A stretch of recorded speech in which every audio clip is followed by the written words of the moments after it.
Would you yodel in your music? Would you incorporate that in music? Well, I did with Blue Over You.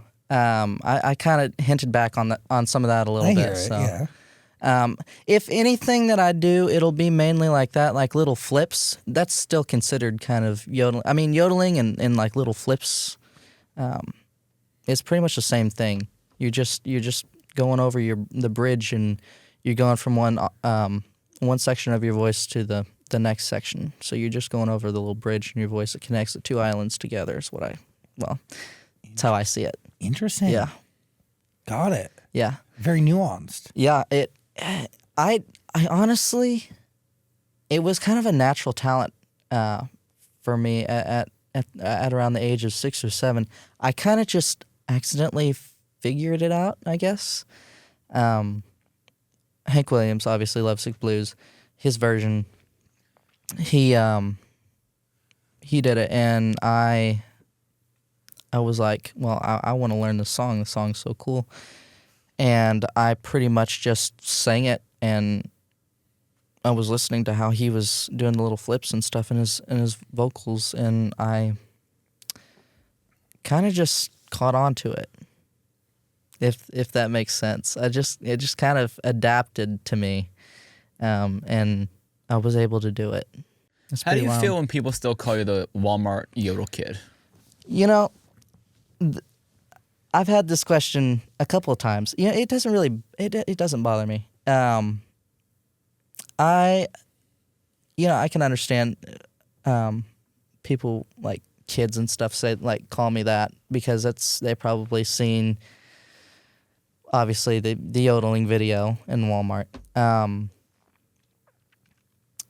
But I feel like since we've been rebranding these past few years, I feel like, it's not as much. Mm-hmm. I feel like people are starting to take me more seriously, and I feel like, everything's just kind of going so well with the rebranding and so smoothly.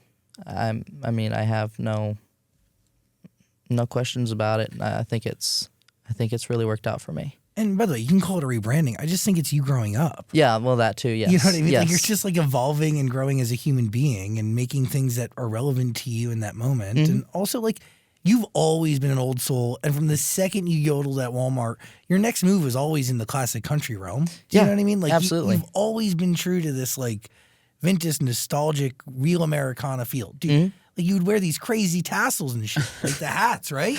And you'd have the shirts. Yeah, the shirts, the hats. And your pants would be up to your chest. I remember the look. Yeah.